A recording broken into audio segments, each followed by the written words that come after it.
The avoidant person's interest operates according to psychological principles that defy conventional relationship logic. Their attraction intensifies through distance rather than proximity, grows through independence rather than dependency, and strengthens when someone demonstrates they do not need validation or reciprocation.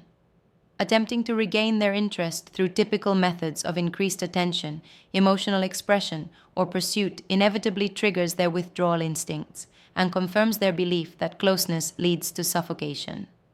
However, specific strategic shifts in behavior and mindset can reignite their interest by bypassing their defensive mechanisms entirely and activating psychological triggers they cannot consciously control.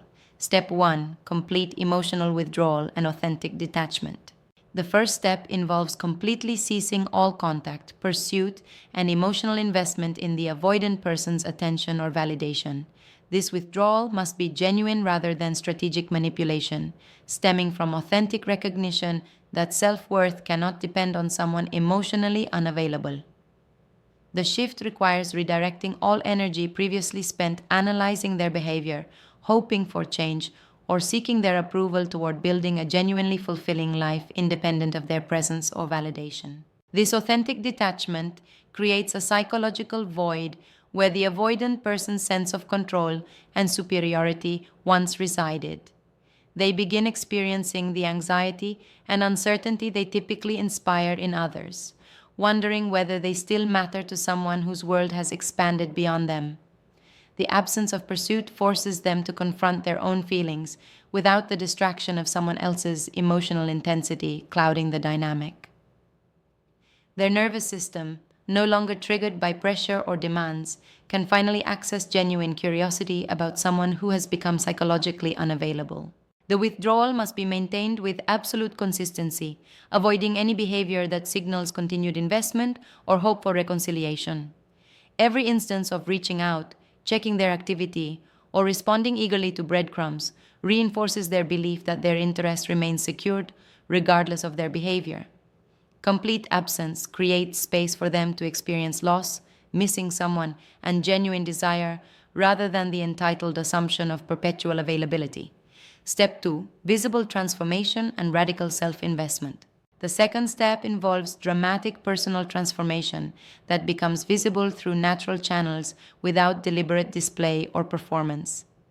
This means genuinely investing in physical appearance, professional development, social connections, and personal interests until life becomes so fulfilling that the avoidant person's absence creates no void. The transformation must be authentic, pursued for personal satisfaction rather than to provoke jealousy or regain attention. The avoidant person's curiosity intensifies when they witness someone thriving spectacularly in their absence. This visible flourishing contradicts their unconscious belief that they are essential to others' happiness and challenges their sense of superiority. They find themselves drawn to someone who radiates the vitality and confidence they cannot generate within themselves, creating magnetic pull rooted in both attraction and competitive instinct. This transformation communicates that their withdrawal inadvertently freed someone to become a better version of themselves rather than causing the collapse they unconsciously expected. The cognitive dissonance between their assumption that their absence would devastate and the reality of someone's dramatic improvement creates psychological tension that manifests as renewed interest and desire to reconnect. Step 3. Strategic indifference when they return. The third step involves responding to their inevitable return with measured indifference and unavailability rather than eager receptivity. When the avoidant person reaches out after experiencing loss and witnessing transformation, responding with immediate warmth or availability confirms they retain their former power and position. Instead, responses should be friendly but brief, interested but busy, warm but non-committal. This strategic indifference forces them to pursue rather than being pursued, to invest rather than receiving investment, to prove their interest rather than having interest assumed.